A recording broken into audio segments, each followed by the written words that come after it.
오늘 주시는 하나님의 말씀은 사사기 5장 19절에서부터 31절까지 말씀입니다.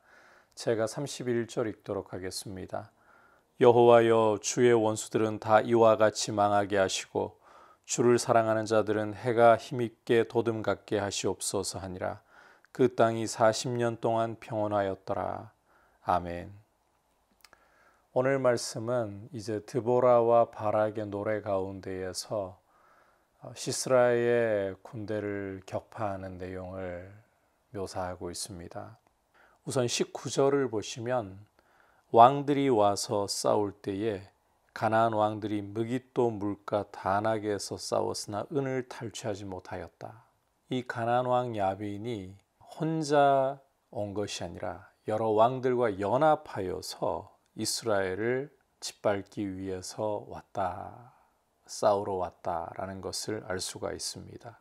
이들이 아마 은을 노략하자 이런 생각을 가지고 왔겠죠. 하지만 결론을 보시면 은을 탈취하지 못했다. 그들의 뜻대로 되지 않았다는 것입니다. 오히려 20절부터 보시면 별들이 하늘에서부터 싸우되 그들이 다니는 길에서 시스라와 싸웠도다.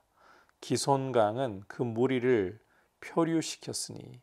고대 가나안 신화에서 이 별들은 물의 근원 또는 비의 근원이라고 사람들이 생각을 하고 있었습니다. 신적인 존재로 이 별들을 생각했다는 거죠. 따라서 별들이 하늘에서부터 싸웠다는 것은 큰 비를 쏟아 부었다는 것입니다. 폭우를 쏟아 부었다는 것입니다. 이 폭우가 하늘로부터 쏟아지는데 하나님께서 폭우를 쏟아 부으시는데 기손강은 원래 계절천입니다. 이 폭우가 쏟아지니까 급류가 갑자기 형성되어 버리는 거죠. 그래서 이 기손강에 모인 시스라의 부대가 이 기손강물에 의해서 완전히 표류되어 버리고 전차가 물이 불어가지고 표류되니까 꼼짝달싹하지 못하고 격파당하는 거예요. 그래서 21절 후반부에 보시면 내 영혼아 내가 힘 있는 자를 밟았다. 반면에 22절에 군마가 빨리 달리니 말굽소리가 땅을 울리도다. 이 물을 피해서 도망가려고 군마가 빨리 달리는데 소용없는 거죠. 소리만 땅을 요란하게 울리고 결국은 격파당하는 것이죠. 자, 이와 같이 하나님께서 가나안 신화에서 나오는 것처럼 문자 그대로 별들이 아니라 고대 근동 세계의 사람들이 믿고 있는 이 신화를 사용해서 하나님께서 이렇게 이제 시스라를 격파하시는 일을 하셨다라는 것을 보여주고 계시는 거죠. 이 상황 속에서 메로스는 여호와를 돕지 않았다. 여호와께서 이렇게 전장에서 앞서 싸우시는데 그렇다면 이 메로스 주민들은 전세가 이스라엘에게 유리하게 돌아가고 있는데 나와서 싸워야 할 거 아니에요. 하지만 이들은 23절 후반부에서 보듯이 여호와를 돕지 아니하며 여호와를 도와 용사를 치지 아니하였다. 그래서 거듭 메로스를 저주하라. 반대로 24절 이 겐 사람 헤벨의 아내 야엘은 다른 여인보다 복을 받을 것이라. 장막에 있는 여인들보다 더욱 복을 받을 것이라. 자, 왜 이 야엘은 복을 받아야 하느냐? 시스라가 도망와가지고 이 헤벨의 아내 야엘에게 왔잖아요. 이 당시에 가나안 왕 야빈과 겐 사람 헤벨 사이에 평화가 있어가지고 시스라가 안식처로 생각하고 도피처로 생각하고 와서 물을 달라. 그때 이 우유를 주었다 그랬죠. 이 야엘이라는 이름의 뜻은 사냥이 우유를 젖을 주는데 이 젖이 시스라에게는 언뜻 보기에는 안심을 주고 구원을 주는 우유 젖인 것 같지만 그러나 실상은 죽음의 젖이었죠. 그리고 실상은 이스라엘에게 이 시스라를 죽이는 결정적인 역할을 하는 그러한 구원의 젖이 되었죠. 이런 역할을 했기에 야엘은 복을 받고 또 복을 받았다.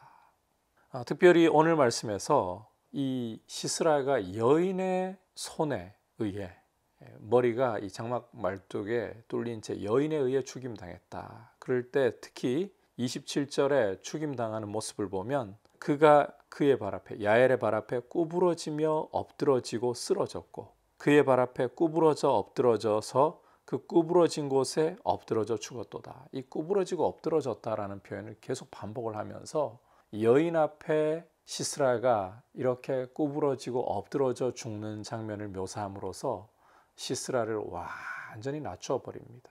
고대 근동 지역에서 여인의 손에 의해 죽는다는 것은 수치로 여겨졌습니다. 그래서 사사기 9장을 보면 이스라엘의 이 적사사라고 불릴 사사이지만 이스라엘을 공경에 몰아넣었던 아비멜렉의 경우도 데베스라는 곳에서 그 성을 함락하려고 그리고 세겜 사람들을 죽이려고 하다가 여인이 던진 맷돌 윗짝에 맞아가지고 죽어가면서 여인에게 죽었다는 오명을 남기지 않고자 병기든 자에게 자기를 찌르라. 곁에 있던 병기든 자에게 자기를 찌르라.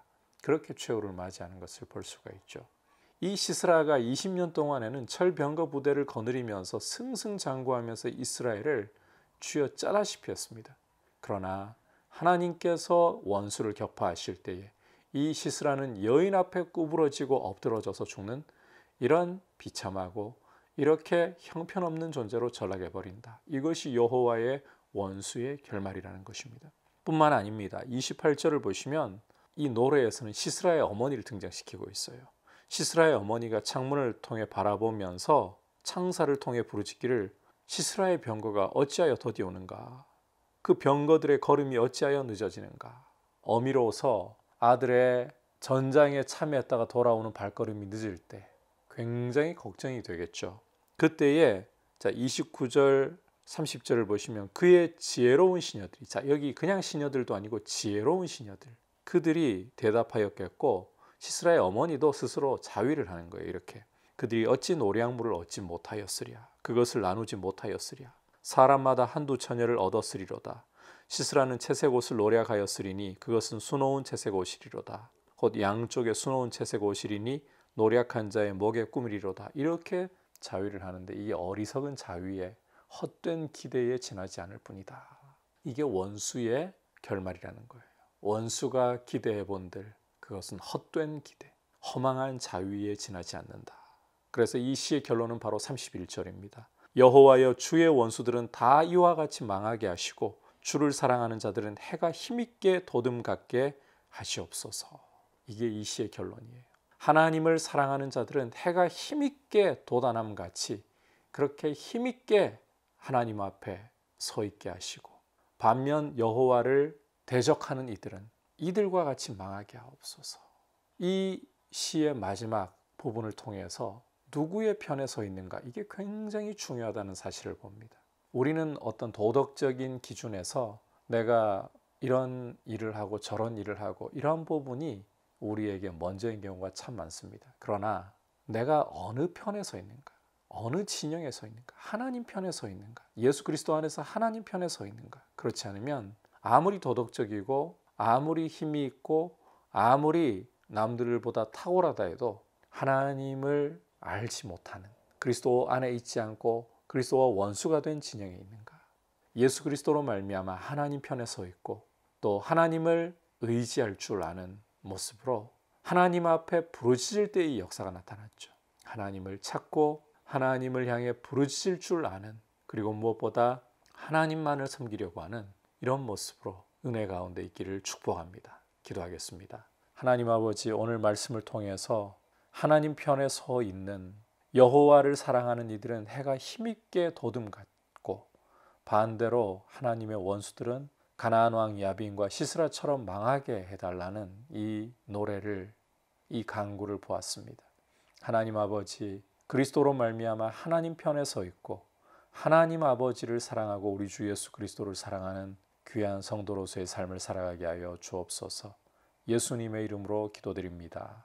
아멘.